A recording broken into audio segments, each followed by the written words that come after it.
Let's finish off 2022 with a bang. First, we'd like to thank everyone as a record number of you took advantage of our Thanksgiving 7-day special. We hope you enjoyed the convenience of getting your favorite handicappers plays daily during the hectic holiday weekend.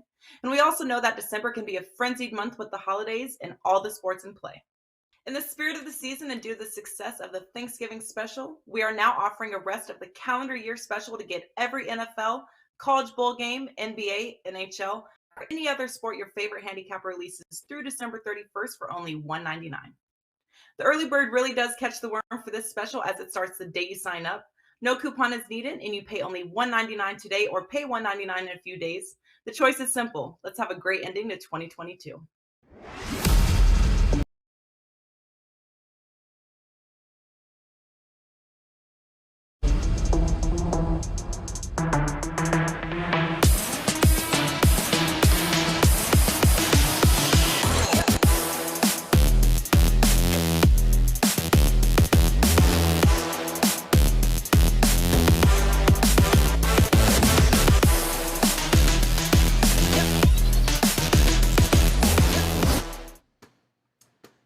Welcome into a very, a happy Wednesday to you here. December the 7th, 2022. Nice card here in the association tonight. Got some intriguing matchups. We're going to break down a few of these games for you.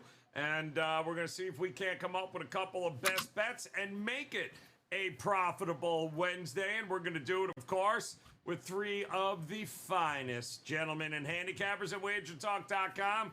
And when I say gentlemen, I mean loosely with that word. But Ski Profit in the house here today, as is Tony Finn. And, of course, Brian Leonard ready to roll here tonight on a bigger card than it was last night. Ski, something tells me shooters are going to shoot here tonight. Tell me what you got locked and loaded, ready to go at Wager Talk. Yeah, I do my best to be a gentleman. I told you yesterday, I didn't like much, but you know, on days like today, we loading up. So at least I've already played 7-8 plays, and a couple more I'm looking at, just waiting on some injury report news, some props even that I'm waiting to get put up. So we'll be in action. Yesterday was a winning day. Try to keep that going today. I love it. All right, some opportunities presenting themselves. Tony Finn, tell me the association tonight. You ready to go? Yeah, two. I have an all-access package you can get for $15. It's got a couple plays and a prop in it. So 3 plays, $5 a piece. Let's see if we can't. We had a pretty good night last night. We hit I gave away that suggested that the Denver Joker parlay, that one that paid. I had a nice little for some reason the return of Isaac Stewart for Detroit. They had him at a 380 for a double-double yesterday against the Miami team that doesn't rebound really well anyway, and Butler out of the game. Listen to this, Joe, guys. He gets 11 rebounds, and he had 9 points like midway through the third quarter. I just quit. I said it's a winner. Nice 3%er on a 3 plus a 380. There was 30 seconds left in the game. I looked up, and he still had 9 points. And he scored a bucket. He scored a bucket with the last bucket of the game, 7 seconds to move the total from 9 to 11 points. And I said, well, I'm undeserving of that, but I'll take it. Well, did you get a little more serving of it? Were you good to go there, Tony Finn? Would it all work out for you? Well, it's rubbed off. It's one of those deals where you're only as good as. I'm not even going to comment on that whole rubbing off thing. Brian Leonard, what is going on here, my friend? How are you? Happy Wednesday. Loaded card here tonight. Do you have any NHL, college hoops, NBA? What do you got rolling for us? You kind of threw me with the whole rub off thing. My mind went somewhere else, I guess. I don't know. Good news for the two guys I'm on. I don't have any NBA plays. So if you're looking for NBA, buy off of these guys. They like the card a lot better than I do today. I passed in the NBA, passed in hockey, but I have 9 plays up in college basketball. Whoa! 4-1 yesterday, wow. 12-2 the last 3 or 4 days. Nice. Just as good going back further than that. Number 2 right now on the site in college basketball profit, number 3 in hockey profit. So I'm sticking to the college game tonight. 9 plays up on the site, a couple sides, a couple overs, some unders, a little everything today. Love it. All right, big card here tonight, guys. We'll start, of course, with our contrarian play of the day here, guys. And we're going to take a look at a game where, boy, this just changed over the last hour. And that is going to be the Los Angeles Lakers, who are now giving, or getting rather, 4 touchdowns, or they might as well be. Pretty much nobody going here tonight for the Lake, and 12.5 in Toronto is what we're getting. This is a intriguing one, to say the least here, Ski. So a couple of different ways to look at this, I guess, right? Toronto coming off of that loss to Boston.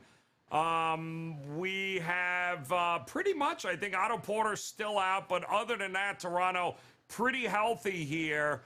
I don't know. I mean, what do you think here? Can the Lakers keep this one reasonable? Do you think it's got blowout written all over it, or how do you approach this? I just feel like we've seen this before. Like, this is the kind of situation where you go ahead and just ball your CLV up and throw it in the trash. Yep. Because once these players get ruled out, like, we know we have no LeBron, no AD, either the other team is going to look at the Lakers and just, not take them serious, while you'll have guys on the Lakers side playing harder, playing for minutes, etc. And you're going to get a cover for the Lakers side. We just saw it on Monday with the Heat game. We saw it in the it was another game on Monday too. Same exact situation. I think it was the Warriors game, or I don't know, something like that. So every time when you get this injury news and the line just skyrockets, I'm automatically looking towards the other side. Lakers have been the number 1 offense. I know they're missing a couple of those guys tonight, but number 1 offense last 5 games, top 10 rebounding team. And it's just, everybody's kind of figuring out their role. So I'll look towards the Lakers plus the 12.5 if I'm playing anything here. Lakers a pass for Ski, siding with the contrarian gods. Tony Finn, are you in agreement here? Is it Lakers or pass for you? No, I wouldn't be Lakers pass me. I would be, not that I'm going to jump, push across the sports account and push a couple mortgages on Toronto, but I think Toronto, listen, if there's one thing, Toronto has been pretty inconsistent, played through a number of injuries this year, guys. They've been really good at home. So even they were pretty good against Boston the last game. Boston's just playing over the top basketball. It doesn't matter who's out there for the Celtics. It seems like they're scoring points, and if you can't outscore them, you're not going to win. That's something Toronto.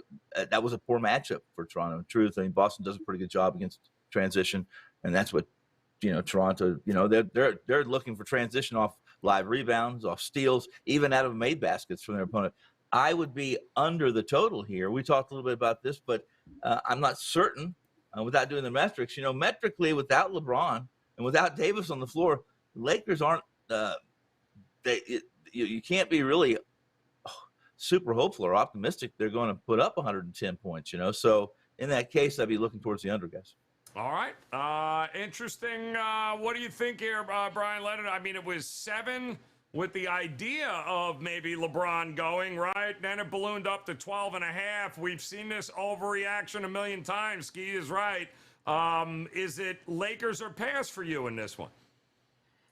If their injuries weren't there, at least if LeBron would have showed up, I might have taken the 7. You take a look at the Lakers.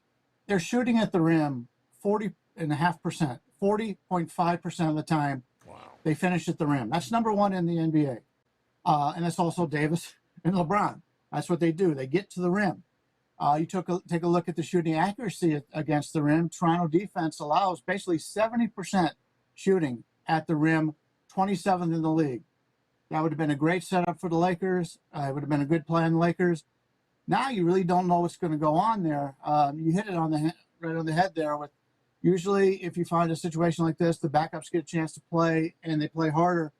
I watched the game last night between the Cavaliers and the Lakers. Davis only played 8 minutes, so they played the vast majority of the game without him.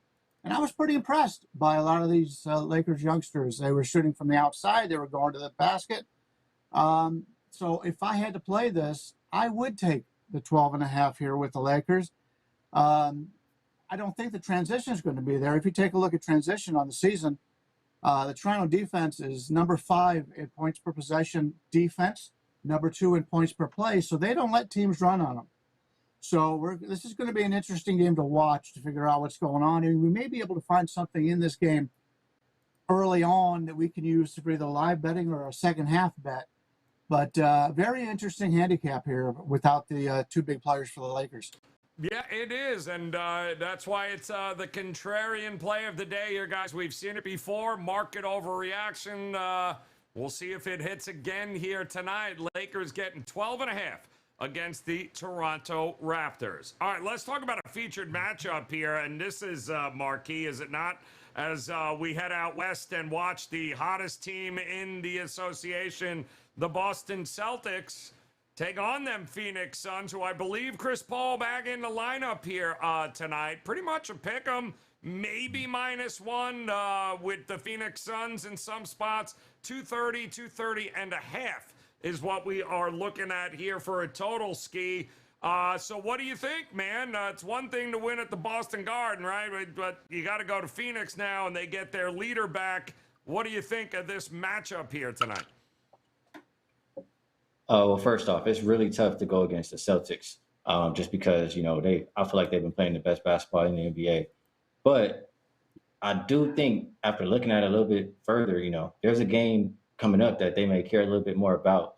And this Phoenix team, they've been pretty good too. And they've been really good off of a loss. I think they're 7-0 against the spread so far this season. Even if you go back to the 2020 season, they're over 60% against the spread off of a loss. So it's a team, and after losing, they were down by 20, I think even 30 points at some points in that game. Mm-hmm. After losing like that, I just see a big bounce back for this Phoenix Suns team. Number 2 offensive rated team last 5 games, which is better than the Celtics. Number 5 rebounding team, which is better than the Celtics. I would be looking for the Suns or a pass. And for the total, I just think really anytime 2 competitive teams play, and especially when you're getting a number like this, a high number like this, I want to look towards the under. You already have the Celtics 9-3 towards the under on the road. Those games are averaging about 225.3. And Phoenix, they're 8-6 to the under at home. Their game's only averaging 224.5. I just think this total is a bit too high. So if I'm making a play here, it would be the under. That is what I like. And I did play, I'll just, say that. And I lean Phoenix. Maybe I'll get there by the end of the night. All right, there you go here. What do you think, Brian Leonard? Is this a game where, I don't know, the home team has the slight edge, or is it just can't go against Boston? You've gone with Boston on a few games over the last couple of weeks. Yeah, Boston's been good for my bankroll. I got to tell you that.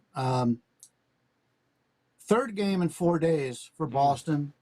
The first 2 games, it's a 6-game road trip. First 2 games were against Brooklyn and Toronto, 2 likely playoff teams out of the East.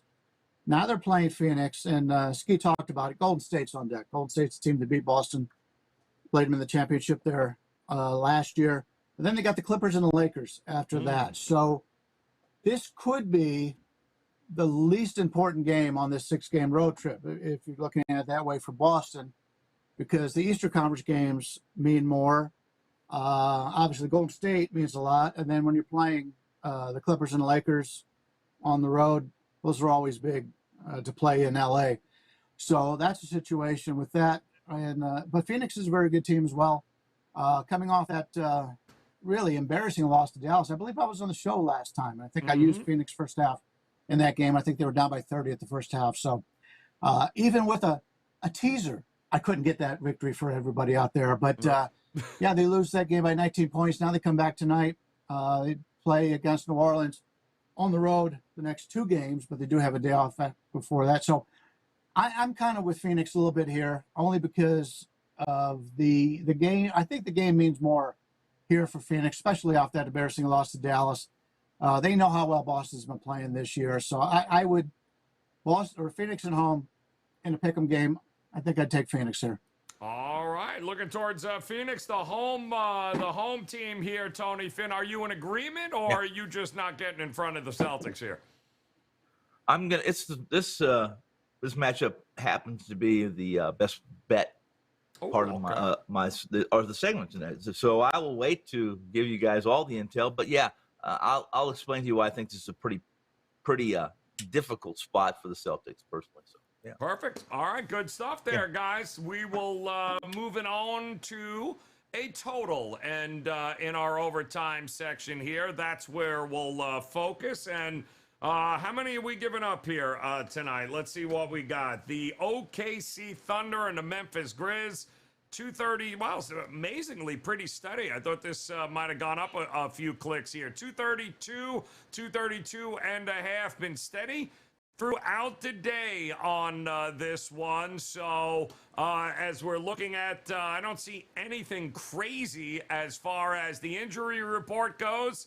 So that means, Ja Morant is active here. What do you think here, Ski? I mean, SG, you got Ja Morant. It feels like a up and over here, but are you a little worried this line hasn't moved? Well, yeah, I mean, I guess that's a worry. You know, you read the market pretty well, Joe. OKC and Memphis, top 10 defensive rated teams last 5 games is what really is scaring me, because I know OKC is going to run, but usually it's them running and not playing a whole lot of defense. But if you tell me now they're playing defense and you have a high total, I'm not running to the window because they're not a great 3-point shooting team. It's tough. So am I on over? No. Would I tell anybody go and bet the under? I guess if I have to pick, I'll choose over just because I know they're going to play up tempo.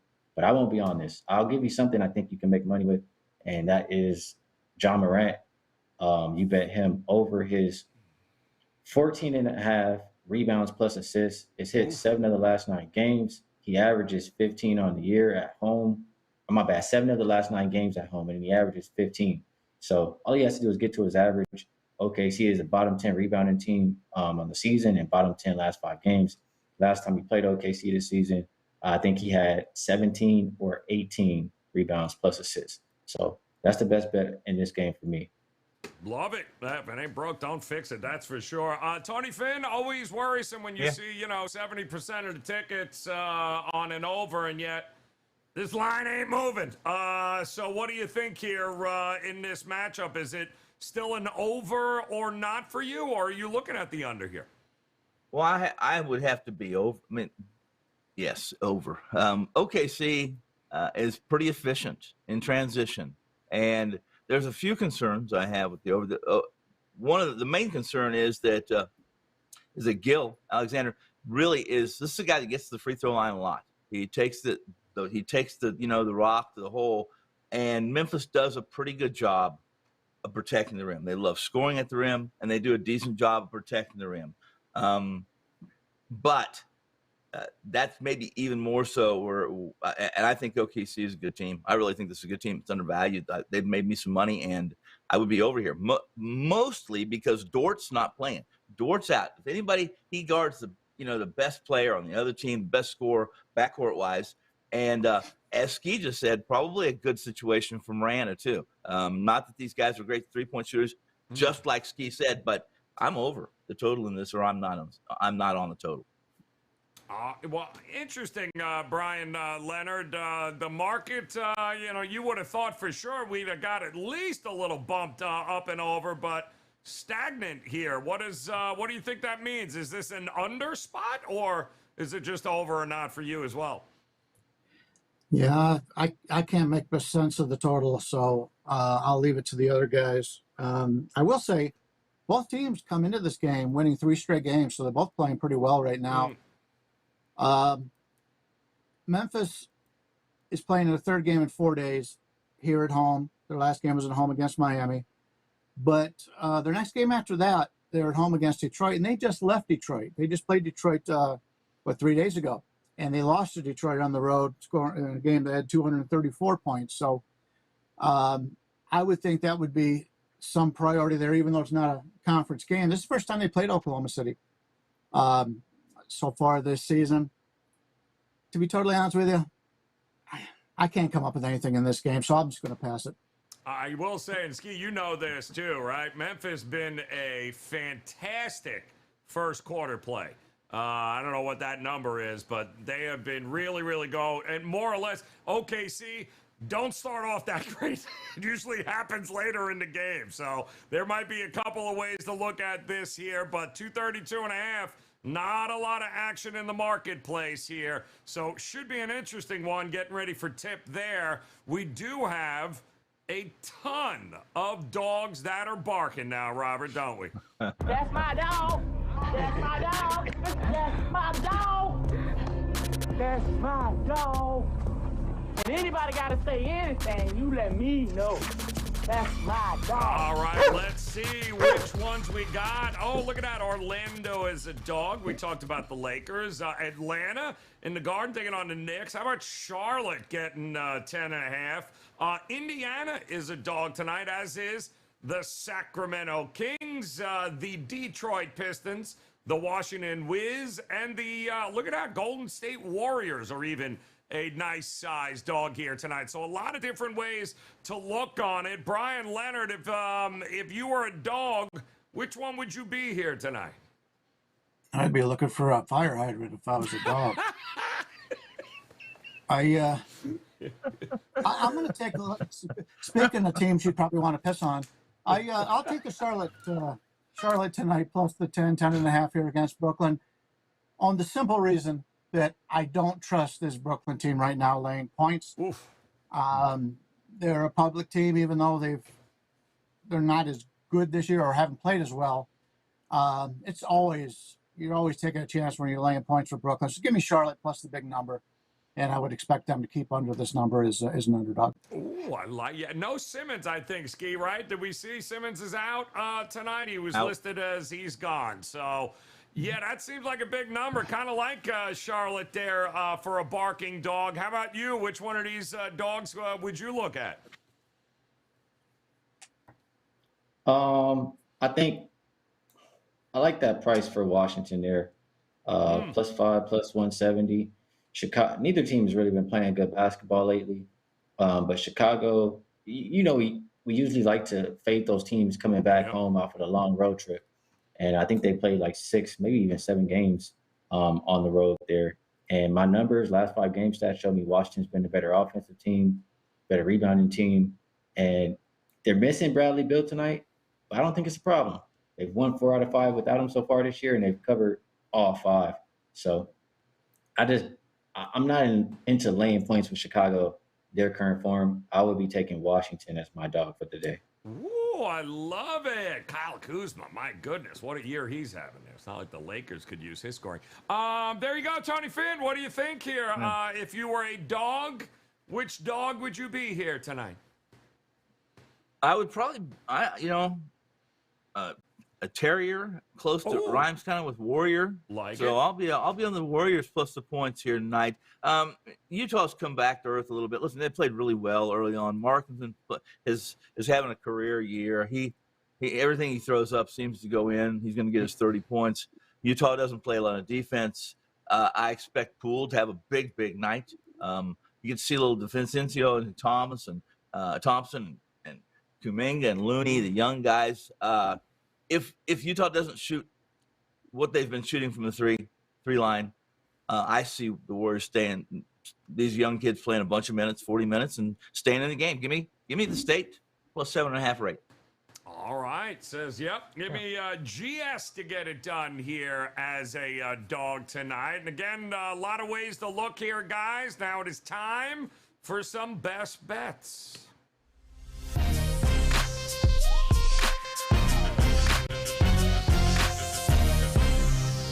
All right, 60 seconds on the clock. You guys know how this works. It's pretty simple.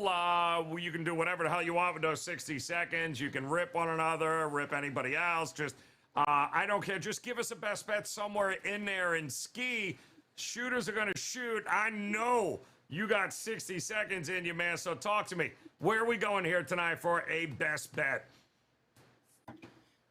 Yeah, I didn't talk too much about player props. I know I'm still waiting on one, that Pacers game. I want to see if Halliburton is in, we'll roll with him on his assist. But if he's out, we're going to look at Andrew Nembhard and roll with his assist or either his points and assist. But player props that I have locked in so far, you should know by now, Sabonis over 6.5 assists. We've been taking it since it was 5.5, and he's cleared the 7+, 8 of his last 11 games. They run all of the offense through him, or a lot of the offense through him. So I really see him getting to that number, and we'll continue to ride it until he fails twice. And other than that, I mentioned it earlier in the show, but John Morant, this is kind of an automatic one too. Whenever he's at the house, and especially versus those bad rebounding teams, you take his rebounds and assists until they move this number over 15. I mean, he averages 15. So when you're playing against a team like OKC, take advantage. John Morant over 14.5 rebounds plus assists. Sabonis over 6.5 assists. Love it. Sounds like the cash is flowing here tonight. Tony Finn, you mentioned it. Yeah. Phoenix and Boston. What is your best bet here tonight?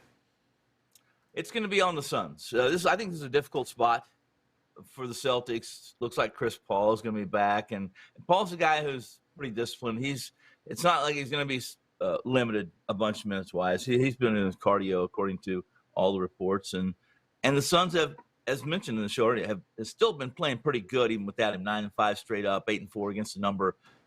Defense has lacked a little bit. A lot of that has to do with the pace, et cetera, which will slow a little bit tonight if Paul's engineering the offense and leading it, which he will be. Third road game in 4 nights for the Celtics, guys. And they do have the state coming up, right? The Suns are back home, 12-2 straight up, 9-5 against the spread at home, in a game where the Celtics don't rebound very much. DeAndre gets a bunch of rebounds tonight, and Suns find a way to win, basically in a pick 'em. Give me the Suns -1 at the most. Boom! Well done. All right, Phoenix Suns, we got to vote for them. Now, Brian Leonard, you mentioned it, 323 college basketball plays loaded here tonight. You are ready to go. So give us a show best bet here in the NBA. Yeah, 9 college basketball. Can't find one NBA. But the best of the bunch, I think, here is the Sacramento Kings. Don't look now, but they've won 10 out of their last 13 games. Wow. And the teams they've lost to, Phoenix, Tony's play tonight, Boston, the hottest team in the league all season long, and the Atlanta Hawks on the road. So this has been a very competitive team in Sacramento.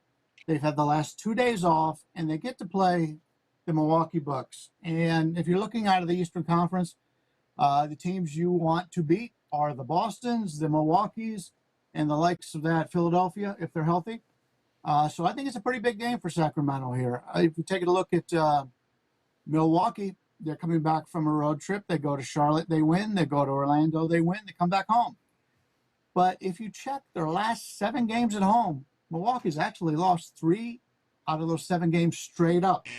They lose to the Lakers just a few days ago. I guess I surpassed my minute. No, that's all right. Go ahead. Finish it off. Don't listen to Robert. It's because you blasted Houston last time you were on. Go ahead. Finish it up. That's right. They lost home to the Lakers just the other day. They lost home to Chicago, a team they struggle with. And they lost home to Atlanta. So, I'll take Sacramento. And it wouldn't surprise me if they win this game straight up. Most surprising team so far, guys? Sacramento? Anybody? Everyone? Did anybody see that coming? I mean, we hoped they would be better, but my goodness, that is just absolutely out of control. Here is the recap here tonight, guys. As Ski Profit, his dog tonight will be the Washington Wizards. His best bet, though, going to be a couple of props. Looking at Domantas Sabonis over 6.5 assists, and Morant over the 14.5 rebounds and assists number, while Tony Finn, the dog, is going to be Golden State here. No Steph Curry, don't matter. Got Jordan Poole. No Draymond Green, don't matter. Looney's going to get 27 rebounds. He's going Golden State in the 7.5. Phoenix will be his best bet, though, against the red-hot Boston Celtics. Brian Leonard likes Charlotte getting 10 tonight. Good spot there. And his best bet, he just told you guys, Sacramento plus 6.5 now, taking on the Milwaukee Bucks. And the contrarian gods say, don't be fooled by the injury report. The Lakers getting a dozen now is the way to look. Also, great way to look. heading over to WagerTalk.com, visiting Brian Leonard. He told you across the board, guys, got a loaded card here in college hoops. Hop on over to his page, grab those plays now. Ski. The plays are continuing to come, waiting on a couple of more props up there. Great night to jump on board with him. And Tony Finn told you he's got a couple already locked and loaded in the association here tonight. All of that, guys, can be found on their pages at WagerTalk.com. All right, great night in the association here tonight, among other places. Tomorrow, we'll be back doing it all over again. More NBA action as we get a little bit closer to the weekend and the end of 2022. But a lot of tickets to cash between now and then. We'll be back. Come back and join us. And on behalf of Ski, Brian Leonard, Tony Finn, guys, we appreciate the time. Best of luck with all your plays tonight. We'll talk to you again tomorrow. See you again. Let's finish off 2022 with a bang. First, we'd like to thank everyone as a record number of you took advantage of our Thanksgiving 7-day special. We hope you enjoyed the convenience of getting your favorite handicappers plays daily during the hectic holiday weekend. And we also know that December can be a frenzied month with the holidays and all the sports in play. In the spirit of the season and due to the success of the Thanksgiving special, we are now offering a rest of the calendar year special to get every NFL, college bowl game, NBA, NHL, or any other sport your favorite handicapper releases through December 31st for only $1.99. The early bird really does catch the worm for this special as it starts the day you sign up. No coupon is needed, and you pay only $1.99 today or pay $1.99 in a few days. The choice is simple. Let's have a great ending to 2022.